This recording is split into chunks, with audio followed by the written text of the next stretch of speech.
el pecado siempre es una barrera a la comunión con Dios. Y ahí tenemos algunos textos, ¿no? Los que piensan así mienten deliberadamente y no practican la verdad. Y ahora vamos a ver si lo que nos quedó colgado de la clase pasada, que es la refutación que hace Juan de ese error. El verso 7, que dice: mas si andamos en luz, como Él está en luz, tenemos comunión los unos con los otros, y la sangre de Jesucristo, su Hijo, nos limpia de todo pecado. Juan afirma una verdad. Nos ha mostrado las consecuencias de andar en tinieblas y ahora describe las consecuencias o las bendiciones, digamos, de andar en luz. Toda interpretación de esta frase debemos hacerla a partir del significado simbólico de la luz y de acuerdo a la frase como Él está en luz. Mas si andamos en luz, como Él está en luz, tenemos comunión los unos con los otros. Nosotros debemos andar en la luz de su santa revelación y en su presencia. Andar en la luz describe a la persona sin engaños ni dobleces, a la que no tiene nada que ocultar ni intenta ocultar algo. Del andar en luz surgen dos resultados. Tenemos comunión los unos con los otros. Dice, la comunión entre los creyentes está basada en la comunión con Dios. ¿Quién tiene allí el verso 3 para leerlo? Primera Juan. Anunciamos lo que nosotros mismos hemos visto y oído, para que ustedes tengan comunión con nosotros, y nuestra comunión es con el Padre y con su Hijo Jesucristo. Entonces, de andar en luz se demuestra que tenemos comunión unos con los otros. Recién una de las hermanas me decía, en la iglesia donde yo iba antes no se encontraba esta comunión de reunirnos así, de estar juntos, de compartir, como estamos haciendo. Qué bárbaro, ¿no? Qué pena, ¿no? Que no podamos disfrutar, que no se pueda disfrutar de la comunión. Hay otros que disfrutan de la comunión, pero con una tensión, mis hermanos. Hay veces que hay una tensión que parte el aire, ¿no? Y es una pena. Por lo tanto, andar en luz nos permite tener comunión entre los creyentes. Y la segunda es que la sangre de Jesucristo nos limpia de todo pecado. Esta purificación por la sangre de Jesús no es el efecto de la primera apropiación por la cual el pecador es justificado y reconciliado con Dios. Muy bien, dice, se trata de personas que andan en la luz y están en comunión con Dios. Juan muestra la potente y perpetua eficacia del sacrificio de la cruz para conservar esa comunión. Por eso emplea el verbo presente, nos limpia y nos purifica, indicando la acción permanente del sacrificio de Cristo. Es decir, tanto en el verso 7 como en el 9, las palabras limpieza y purificación significan santificación. Y esto lo podríamos decir de esta manera. El Señor nos está limpiando. Nos limpia, nos está limpiando. Es una acción continua del Señor con respecto a nuestro pecado. El Señor nos está purificando. Es una acción continua de la relación nuestra con el Señor. Él continuamente nos limpia de nuestro pecado, nos purifica. Ahora sí hay algo importante. Lo importante es que si andamos en luz, Dios ha hecho provisión para limpiarnos de cualquier pecado consciente o inconsciente que pudiera romper nuestra comunión con Él y con los otros. Esta es la única referencia explícita en la carta al poder salvador de la muerte de Jesucristo. Hoy estoy medio trabado en la lectura, pero estamos.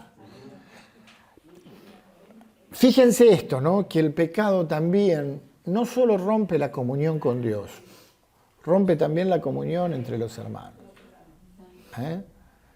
Quieras o no, el pecado rompe la comunión entre los hermanos. Y dicen, y no, mejor hoy no voy, mejor no me congrego. Y como la palabra me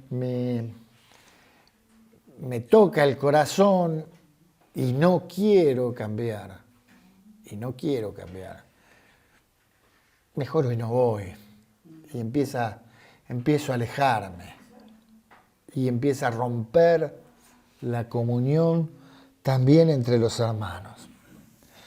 La sangre de Jesús, el sacrificio de la cruz, es tanto un medio de perdón y de reconciliación con Dios, como un medio de purificación interna o de santificación.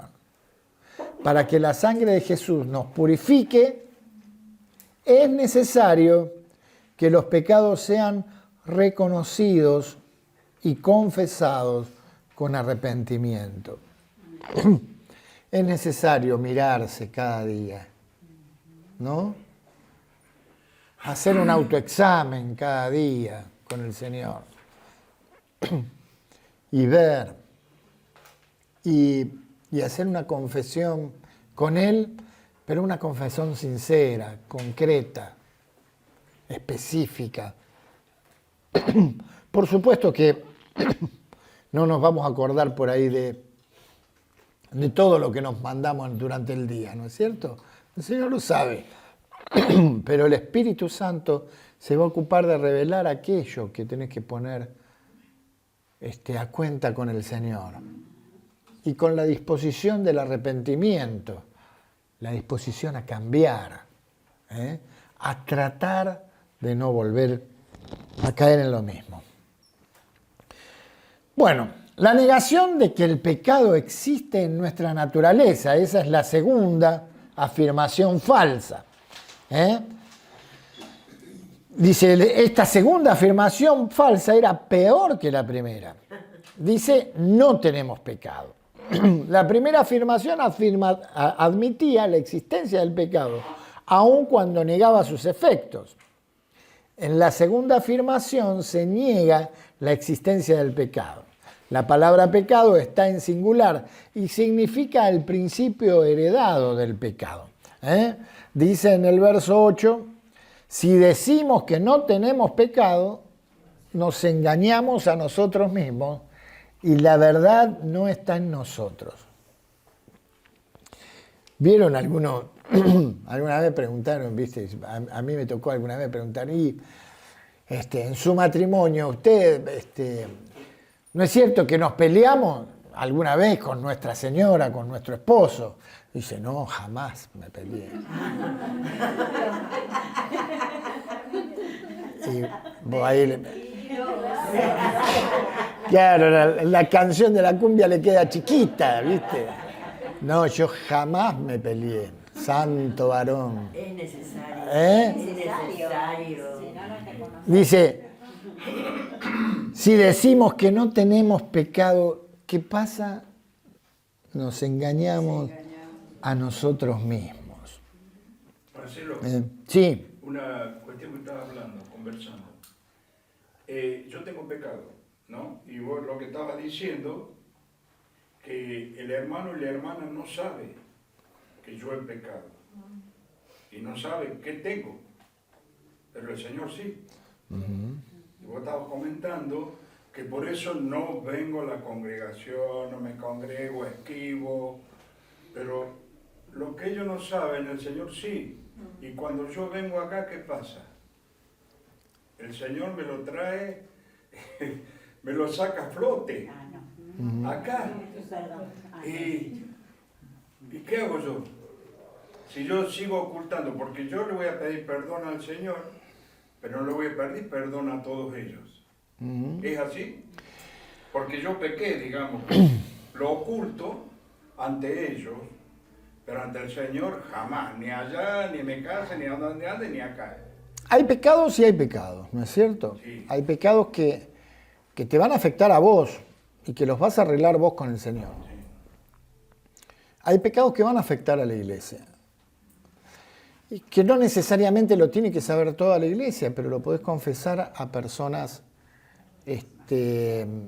a personas con autoridad, a personas que te van a bendecir, que te van a restaurar. Y eso es confesar el pecado, y eso es lo que, a lo que apunta el apóstol cuando dice, confesaos vuestras ofensas unos a otros para que seáis sanados. Dice, esta es una forma que el Señor expresó y dice que es para nuestra sanidad del alma y muchas veces para la sanidad física. ¿Se acuerdan lo que decía el salmista, ¿no? En el Salmo 32? Dice, mientras callé, se envejecieron mis huesos dentro de mí. Se envejecieron. Me empiezan a doler los huesos. El pecado oculto hace que mi espíritu se enferme. Y si mi espíritu se enferma mi cuerpo. Se enferma mi alma, se enferma mi mente. Entonces, cuando yo permanezco en esto y a conciencia no quiero cambiarlo, mis huesos se empiezan a envejecer. Yo me empiezo a enfermar. La primera enfermedad es la enfermedad del alma. La enfermedad del alma, la enfermedad de mi espíritu, porque mi comunión con el Señor se ve afectada. Y cuando mi comunión con el Señor se ve afectada, mi mente empieza a pensar equivocadamente. No veo el amor del Señor de la misma forma hacia mí. Y en lugar de ver que me ama, veo que me juzga. Y entonces empiezo a tener una enfermedad en lo espiritual. Y que esa se transforma, si se mantiene en el tiempo, se transforma en enfermedad del cuerpo. ¿Entendés? Ahora, nuestra primera comunión, nuestra primera confesión sí va a ser con el Padre. Y hay pecados que no necesita la iglesia saber. No necesita. ¿Por qué saber que vos caíste en determinada cosa? No.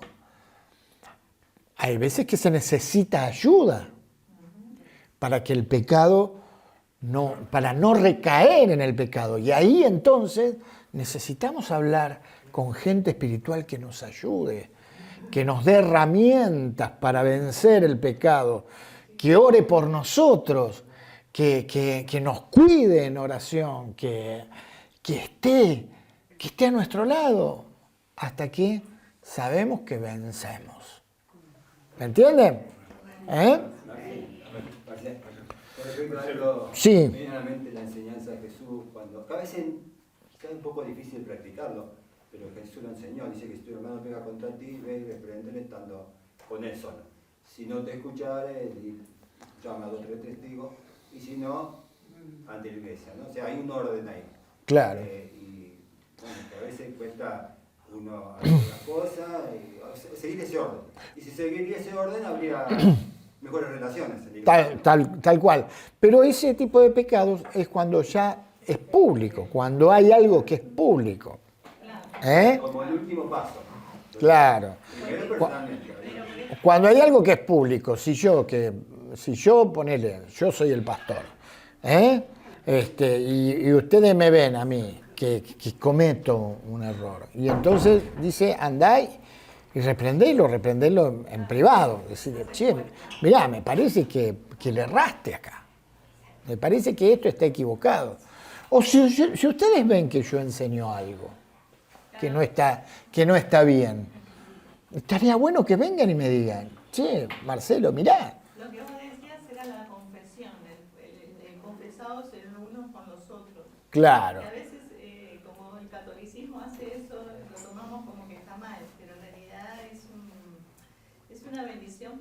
hablar con alguien a quien confesarse.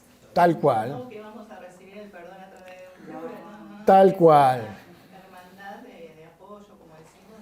Tal cual, tal cual. Y las cosas muy íntimas y que sabemos, o sea, no estamos obligados a confesar a todos o a un grupo grande las cosas muy íntimas que han sido una lucha, porque eso también puede perjudicar al hermano débil en la fe. Dice, ¿cómo este que es líder?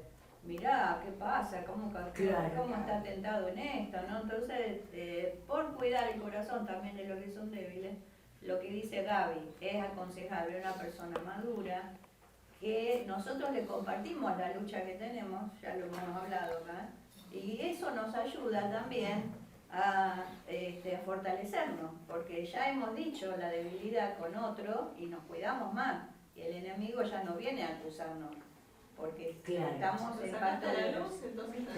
Y estamos en pacto de oración con otro hermano que nos está sosteniendo. Entonces, pero la sabiduría también es saber a quién, ¿no? Porque todos están, como decís vos, en condiciones de recibir. Y por eso esto de no exponer a los hermanos que han padecido alguna situación delante de todos, ¿no? Porque en un tiempo en las iglesias hacían esas reuniones administrativas que era sacar el cuchillo y clavárselo a la persona que había pecado. Muy doloroso, muy angustiante. Hay otras formas de sanar, de curar, y esto no ayudaba para nada. Entonces esto de esta perspectiva del consejo que decían, ¿no? Primero en lo privado se habla con esa persona, se le intenta recapacitar. Tenemos que ser muy cuidadosos, y si no hay seguridad, no hablar mal del hermano. Preferible acercarnos y con mucho amor preguntar, mirá, vos sabés que, antes de decir, vos sabés que me llegó, que fulano, que esto, Eso es chumerío. Mientras hablaba me vino el recuerdo de una situación de estar en una mesa y hablar mal de la iglesia, por ejemplo, ¿no? Y uno está en un ambiente secular, que está comiendo a la par de la mesa, está escuchando el testimonio. Esas cosas uno debería tener un poco más de amor, ¿verdad? Propio, porque yo soy cuerpo, soy parte de ese cuerpo, entonces de alguna manera... Estoy hablando de mí. Claro. Entonces son cosas que eso te lo dan, hay que ser sabios, prudentes, ¿verdad? Y la diferencia entre ser religioso y lo que propone Juan es el amor. Entonces hay una diferencia, el religioso quiere sacar cuchillos como Pedro antes de... Pero el amor dice que el amor cubre multitud de faltas. Entonces eso es su espíritu que se mueve, ¿verdad? Tal cual. Yo tenía Hay... una tía, perdón, pero esto es importante por nuestra propia conciencia, ¿no? No nos damos cuenta de cómo herimos a una persona que nos está escuchando inconscientemente. Tenía una tía, y esto lo digo con dolor, que llegaba los domingos, ella era maestra de niños, de los bebecitos, pero llegaba a la casa y el momento de la comida era un momento de sacar mano, como se dice, a todo lo que pasaba en la iglesia, ¿no? Y estos chicos fueron creciendo, primos segundos, criados en ese veneno, porque es alimentable con veneno, ¿no? Y lamentablemente ninguno de esos chicos está en el camino hoy, ¿no? Porque ha sido impregnado de ese veneno de estar mirando a la gente. Qué daño, ¿no? En vez de mirar a Dios, le enseñó a mirar a las personas, y todos tenemos fallas. No somos acá, todos tendríamos algo que decir de uno, de otro, porque ninguno es perfecto, justamente es la comunidad de lo que necesitamos del Señor. Quitémonos esa imagen de una iglesia perfecta y no nos espantemos de cosas que pasan, porque bueno, somos humanos. No digo que vamos a ser light y a tolerar cualquier cosa, claro, pero entendamos que tengo un hermano enfrente que es frágil y lo debo amar con esa fragilidad y que puede llegar a equivocarse. ¿Entienden cómo ya tenemos que estar lo suficientemente maduros para todas estas circunstancias que pasan? Que son comunes, somos humanos, pero ¿cómo lo tratamos a eso? Pues si vamos a chusmear, si vamos a envenenar a la congregación, pasándonos la equivocación del hermano de boca en boca, en vez de acercarnos y restaurar y ayudar. Entonces vamos a hacer que la iglesia cada vez se desluzca, ¿no? Como dice. Y se enferme, ¿no? Y se enferme también. También hay algo, ¿no? Porque el apóstol Santiago enseña que nos confesemos las ofensas unos a otros para ser sanados. Y a veces viene un hermano y te confiesa algo que no puede sostener más. Y vos sentís que no tenés la capacidad de ayudarlo. Puede pasar esto, ¿no? Entonces orás por él, lo escuchás y decís, mira, yo no te puedo ayudar en esto, pero ¿te parece? Vamos a hablarlo, siempre preguntándole, vamos a hablarlo con alguien espiritual que te pueda ayudar. Y ahí lo llevas con alguna de las autoridades, que lo ministren, que lo sostengan, que lo levanten, que lo ayuden. Y por supuesto no andamos comentando, sino oramos. Siempre conviene que uno lo aconseje que hable con los pastores, porque muchos se enfrían y se van, porque lo están juzgando en la congregación. Porque creen. Mira, Por este tipo de comentarios, ¿no? Que es sentido de ser el chusmerío. Sí, si hay chusmerío, seguro. Damos gracias a Dios que nosotros acá tenemos pastores que tienen un amor especial y, bueno, aconsejan que nosotros no critiquemos. Sí, si hay chusmerío, siempre el chusmerío daña. Siempre el chusmerío daña. Uno tiene que ser reservado, no se puede juzgar. Y el Señor Jesús nos enseña a no juzgar a las personas. Dice, no juzguéis a nadie para que no sean juzgados. Bueno, seguimos. Dice, lo que esta gente podía afirmar, que los iluminados habían llegado a una perfección y pretendían una perfección. Otra posible afirmación era que el pecado era una cuestión del cuerpo y que por lo tanto no afectaba al espíritu. ¡Qué terrible mentira! ¡Qué terrible mentira! Que el pecado era algo del cuerpo y que no afecta al espíritu. Lo que la gente podía afirmar, que los iluminados habían llegado a una perfección, la estoy leyendo de nuevo. Cualquiera que sea la afirmación de los herejes, Juan la repudia afirmando que al decir que no tenemos pecado, equivale no solo a no practicar la verdad, como dice el verso 6, sino a no tener la verdad. Si tuviéramos posesión de la verdad, no podríamos negar la existencia del pecado. O sea, decir que no tenés pecado es que directamente no conoces a Cristo. No entendió nada de la vida cristiana. Pero esto creían los iluminados. Miren que hoy en día nos vamos a cruzar con iluminados. Nos vamos a cruzar con iluminados. Hoy en día también. Toda la afirmación esta de la nueva era, toda la afirmación de hoy en día de la nueva era son estos iluminados. Son los iluminados de este tiempo.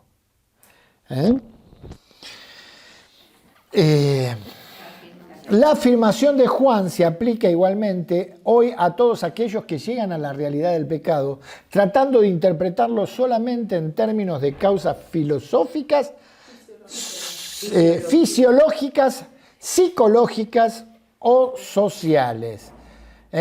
Esto también, ¿vieron? Cuando justifican a los delincuentes por el entorno en el que viven, ¿no es cierto? El apóstol plantea en el verso 9 la actitud que debe tener el cristiano en cuanto al pecado.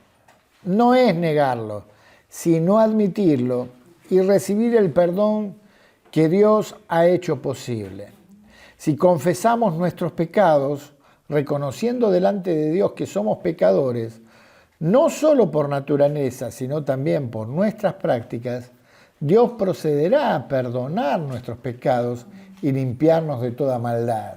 como dice el verso 9. Notemos que en el verso 9 Juan hace una doble afirmación.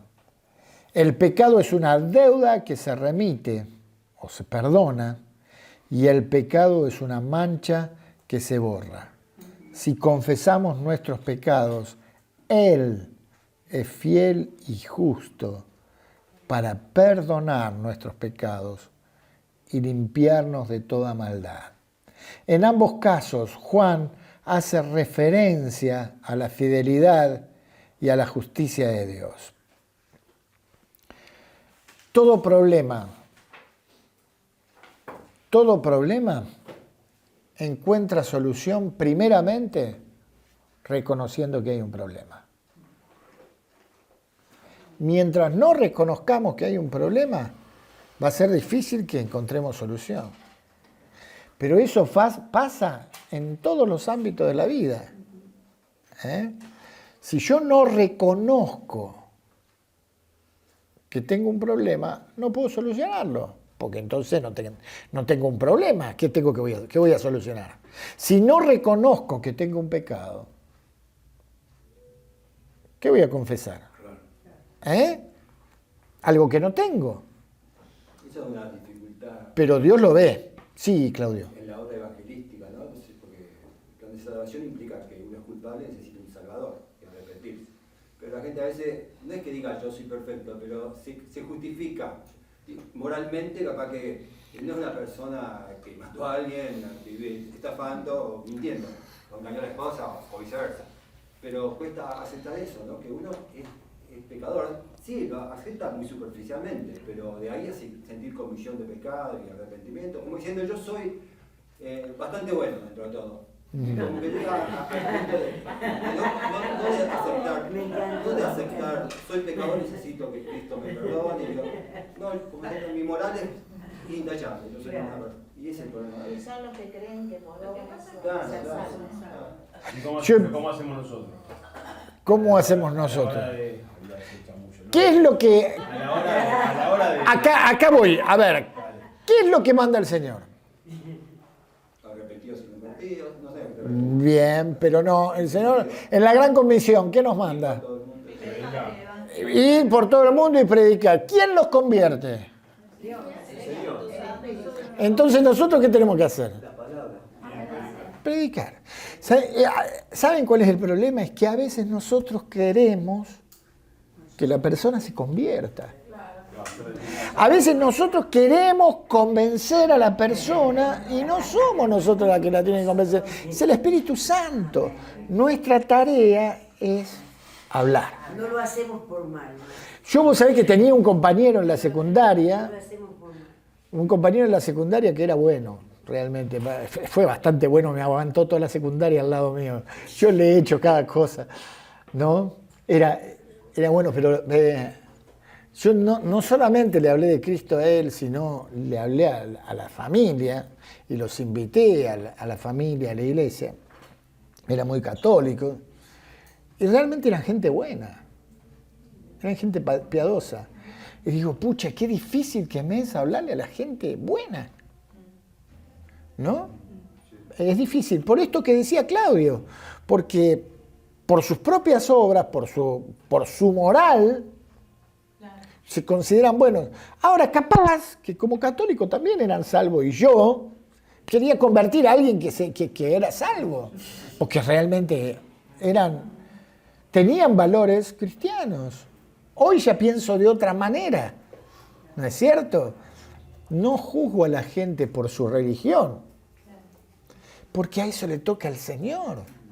Afirmarles la fe en Cristo, aunque son católicos, pero quedarte tranquilo de que aunque no se congregue en una iglesia evangélica, pero que tiene una experiencia personal con Cristo. Claro. Y eso es fundamental, Claro. porque ellos dicen, yo no le hago mal a nadie, yo hago esto, lo otro. Bueno, pero dice igual afirmar, qué bueno, me alegro mucho. Pero si no recibís a Cristo, al infierno de cabeza. Esa misma, eso todo te lo inspira el Señor, te lo inspira Dios, y vos le tenés que dar un lugar no hacia afuera, hacia hacer el bien, sino hacia adentro, de que te hagas bien a vos mismo, de tener a ese Jesús obrando en vos, o sea, a marcarle, ¿no?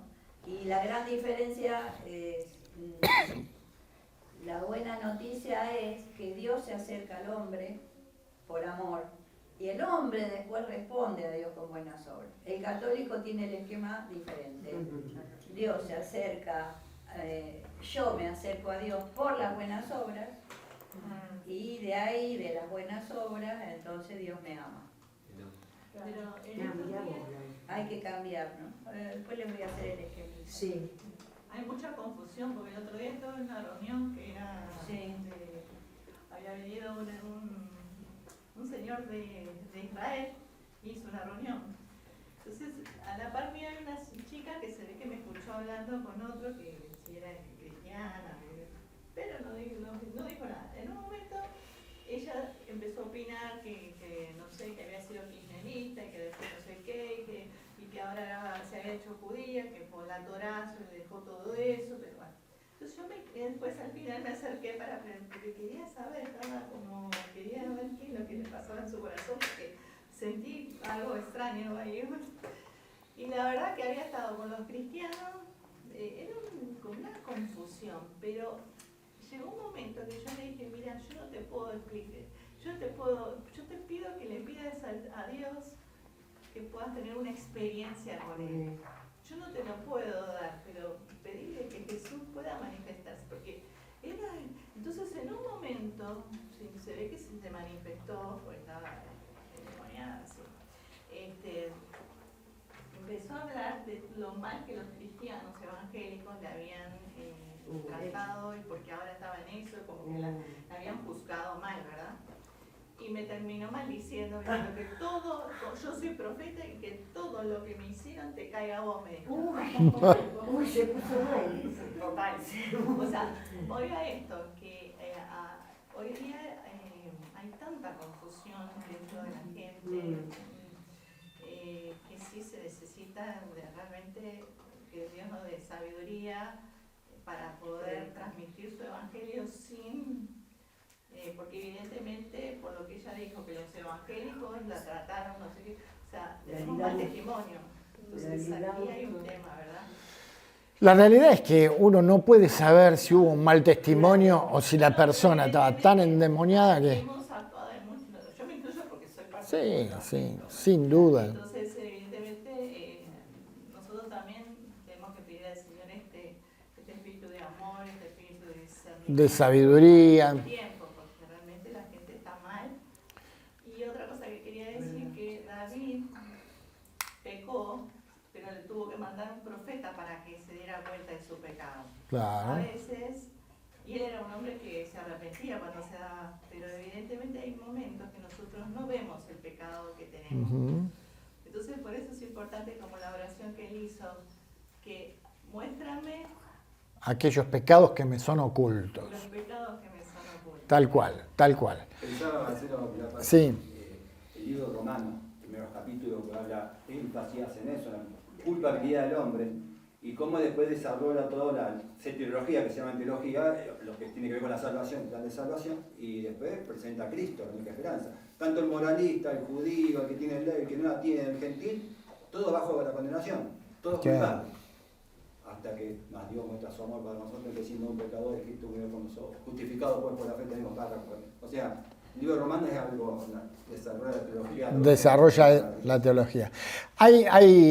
Es cierto lo que dice Gabriela, que tenemos que tener tacto, que tenemos que orar, que tenemos que ser cuidadosos. Y es cierto también lo que dice la palabra, que a veces por más que seamos cuidadosos, nos van a perseguir igual.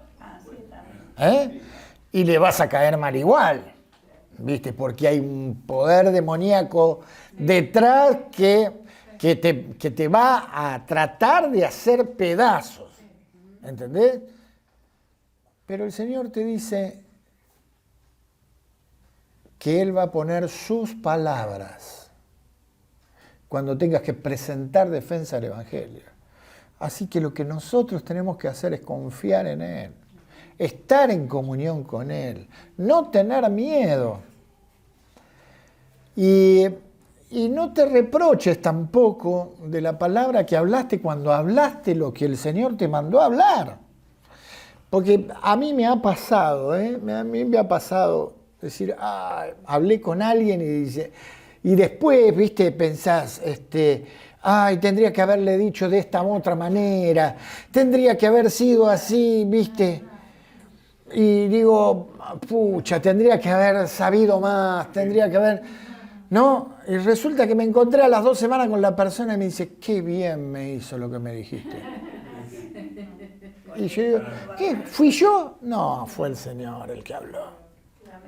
Y es así, como Él nos usa, Él dice que va a poner sus palabras en vos y en mí, que tenemos al Espíritu Santo en nosotros. ¿Qué nos querés mostrar? Sí, Nora, ¿querés traerlo para acá, así sale en la cámara? Lo llevamos un minutito nomás. Yo por aquí, hablando de esto del concepto de afirmar la fe de un católico, el énfasis de ello está en el hombre, porque nunca están seguros de que han agradado a Dios, porque siempre como que te falta en las buenas obras para sentirte seguro. Por eso dudan mucho de si son salvos, de si se van al cielo. Entonces siempre en la buena noticia del Evangelio hay que afirmar que, les cuento, el hombre por las buenas obras llega a Dios. Y ahí, a través de que uno cumple con Dios con las buenas obras, entonces sí, Dios lo ama y le da la salvación. Por eso está ese sería el Evangelio de parte del católico, ¿no? Pero sabemos que no alcanza. En cambio, el evangélico centra todo el buen mensaje de la salvación en Dios. Dios que se acerca al hombre por amor, y ahí nos quedamos, porque después decimos, bueno, soy salvo y ya está. Pero no, el cristiano, por el amor, el hombre o el cristiano responde al amor de Dios con buenas obras. Nosotros también tenemos que hacer buenas obras, y nosotros también tenemos que rendir cuentas. Pero que en esto de predicar, de llevar el Evangelio a toda criatura, más allá que el Espíritu Santo obra, le tiene que dar a este católico la seguridad de la salvación en Cristo, que no es por buenas obras. Está bien, vos no haces mal a nadie, pero no vale eso, vale que vos respondas al amor de Dios, teniéndolo en tu corazón, y lo invitas a hacer una oración de entrega, y después ya te quedas tranquilo porque le explicaste cómo es el esquema, que no está centrado en la debilidad humana, porque siempre se va a sentir fallado, claro. Aunque dice no hago mal a nadie, pero internamente nunca están seguros de la salvación. Entonces, el énfasis es en Dios, que por amor en Cristo, ¿no?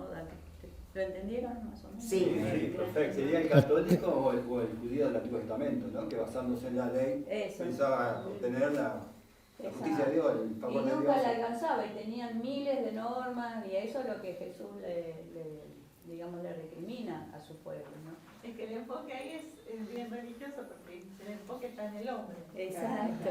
Sí. Entonces, yo hago para tener el amor, en cambio, el que sabe que no puedo llegar a eso, porque tengo el amor, yo sirvo, yo hago, ¿verdad? Que es diferente, el enfoque está en Dios, ¿verdad? Qué bueno. Seguimos. Dice, en la Biblia, la fidelidad de Dios se asocia con las promesas del pacto. Y ahí hay algunos textos, yo voy a leer Jeremías 31, 34, el Salmo es el Salmo 89, Hebreo, pero no lo vamos a leer todo el Salmo, ni Hebreos 10, 23. Les leo Jeremías 31, 34 y dice, no tendrán que enseñar más cada uno a su prójimo y cada cual a su hermano, diciendo, conoce al Señor, porque todos me conocerán, desde el más pequeño de ellos hasta el más grande, declara el Señor, pues perdonaré su maldad y no recordaré más su pecado. Esta es la fidelidad de Dios, que nos limpia de todo pecado. ¿Amén? Sí. Amén. Muy bien. No es difícil ver por qué Juan dice que Dios es fiel en perdonar nuestros pecados. Pero, ¿cómo se relaciona la justicia de Dios con el perdón de nuestros pecados? En nuestras mentes, la justicia se asocia con el castigo del culpable. ¿Cómo puede perdonar nuestros pecados y aplicar su perfecta justicia? La cruz es el único fundamento moral sobre la cual se puede perdonar el pecado, porque allí fue derramada la sangre de Cristo para que fuera propiciación por nuestros pecados. Saben, yo busqué la palabra propiciación. ¿Alguien sabe qué significa? Sí, ¿Qué significa? cubrir. ¿No era el arca de... Con los ángeles en el arca de la propiciación era que lo cubrían con sus alas así, ¿no? Bien. Bueno, acá esperen, porque no es lo que estaba buscando.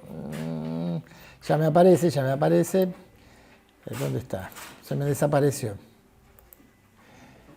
Bueno, a mí me viene bien mientras lo buscáis, es decir, Dios hace propicio esto por amor a mí, o Dios hace propicio esto por mí, o lo hace en su gracia, en su misericordia, sea lo que sea, Él en el morir en la cruz ya me hizo propicio un montón de cosas, me alivió, me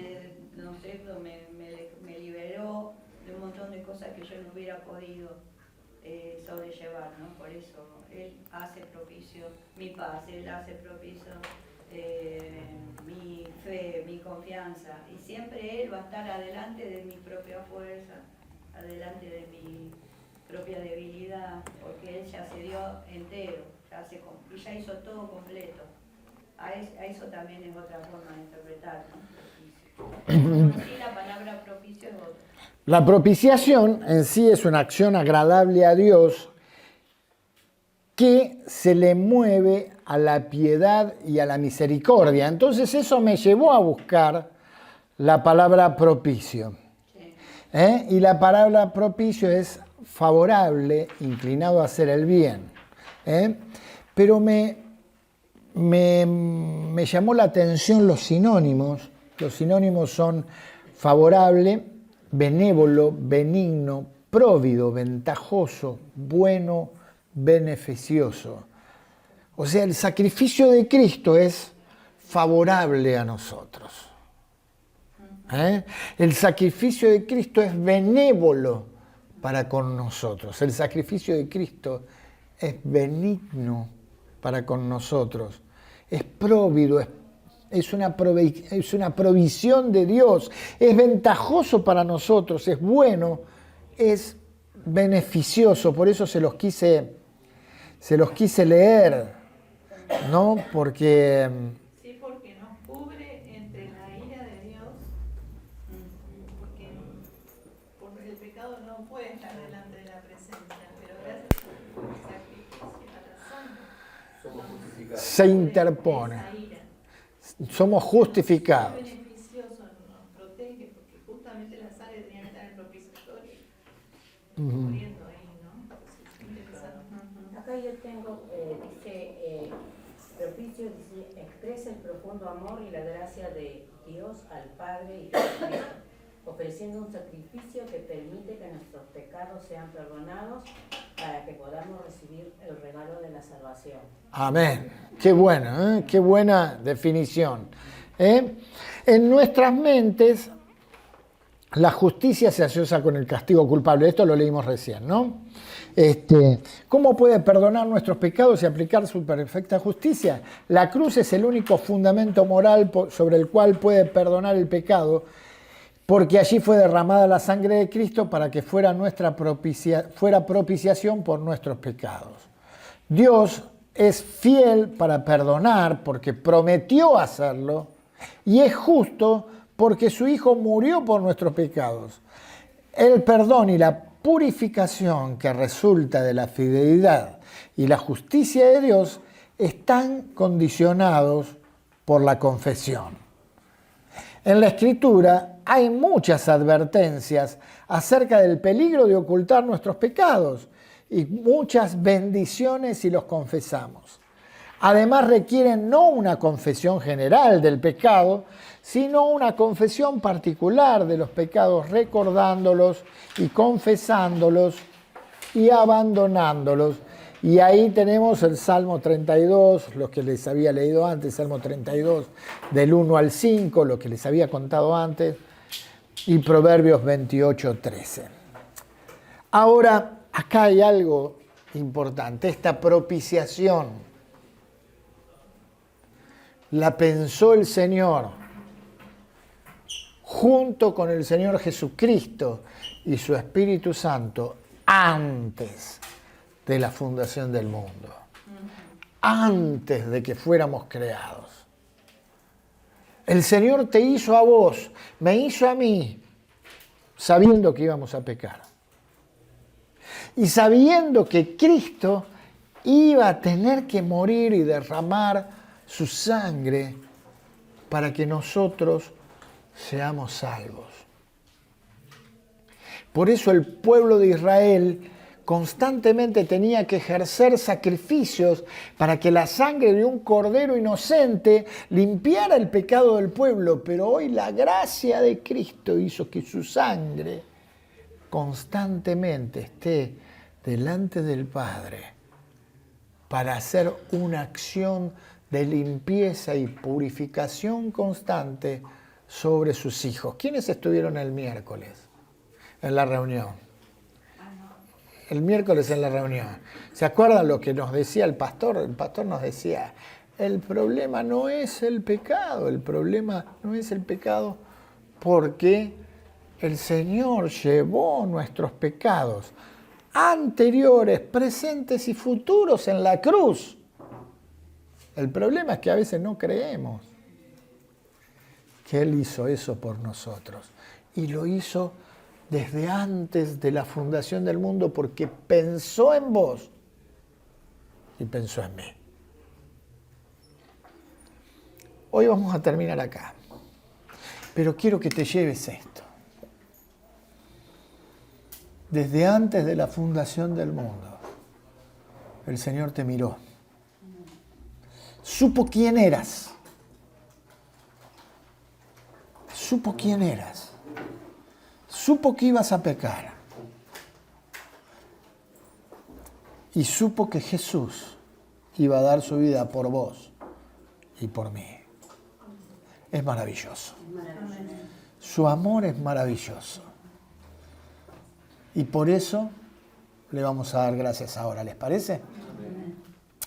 Señor, queremos darte muchas, muchas gracias por tu gran amor, precioso, maravilloso, eterno, grandioso. No hay palabras que puedan describir tu amor por nosotros.